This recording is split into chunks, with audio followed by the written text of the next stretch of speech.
On va continuer sur un premier cru, Fourchaume. Alors Fourchaume, c'est une appellation très très connue. Oui, oui, c'est... un des premiers crus les plus connus, on va dire, sur Chablis. Oui, c'est vrai, c'est vrai. C'est celui que, à la fois par sa surface, qui est assez importante, mais aussi par la qualité des vins qui sont reconnus. Donc là, on est encore sur des vins qui sont encore, à mon goût, un tout petit peu jeunes. On a encore cette petite note un tout petit peu boisée. Sur les premiers crus, il y a aussi une partie de la vinification qui est faite en fût. Donc environ 20% de fût, le reste en cuve, et on fait un assemblage avant la mise en bouteille. Donc des vins qui, à mon avis, d'ici 2-3 ans, le côté boisé va être bien fondu avec le vin. On va avoir à la fois et le caractère du Fourchaume avec cette petite pointe de minéralité, ces pointes de fleurs blanches, et puis le caractère du fût va être complètement fondu avec le vin. Toujours des vins qui ont besoin aussi d'aérer. Plus on aère ces vins-là, depuis le début, c'est vrai qu'on a le premier nez qui donne certains arômes, et puis dès qu'on ouvre un petit peu, qu'on oxygène le vin, hop, on a d'autres arômes qui apparaissent, et là ça devient de plus en plus complexe. Et là c'est vraiment complexe, là, sur le premier cru, c'est vraiment très complexe, très fin, avec beaucoup de choses. C'est vrai que plus on tourne, plus... On a le côté boisé qui disparaît gentiment pour laisser place au côté terroir du vin. C'est pas le boisé vraiment qui me surprit. Hein. Moi le boisé c'est quelque chose qui me surprend toujours. Parce que je et là, tout le temps. Et là ça a été marqué ou pas? Et non. Moi très bien. Moi c'est pas le truc que j'ai pensé. Je me suis dit pourquoi pas peut-être, mais l'idée m'est pas restée longtemps. D'accord. Donc mais c'est vrai qu'on sent quand même le petit pointe des jeunes aussi. Oui, c'est 2008. Mais je trouve ça très agréable. On a une petite pointe aussi légèrement de miel, un petit peu. On sent qu'il y a une belle richesse sur ces vins-là, qu'il y avait un beau potentiel.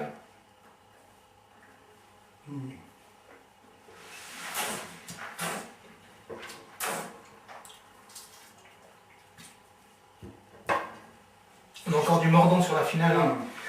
On sent qu'on reste sur la jeunesse.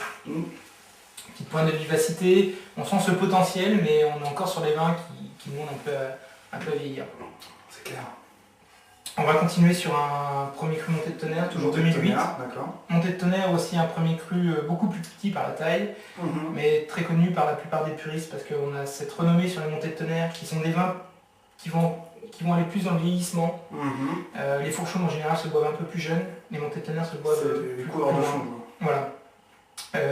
Pas des vins explosifs, mais des vins sur la finesse, sur le côté flatteur, longueur en bouche, vraiment des vins très très élégants. D'accord.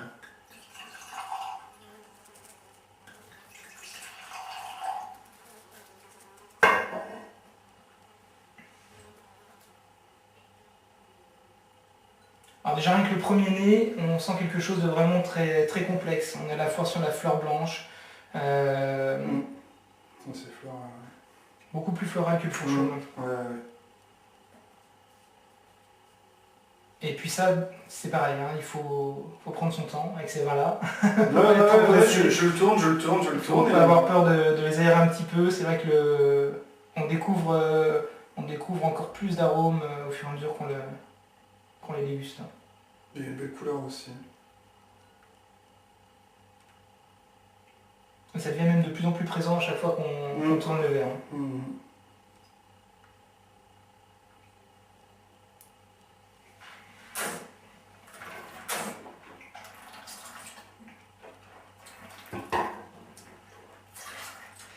Un peu moins tendu que le Fourchaume. Beaucoup plus sur cette longueur, sur cette finalité, au niveau aromatique, même quand on a avalé le vin, on a encore ces arômes qui sont très présents. Qui reviennent. Ça reste dans le fond de la bouche.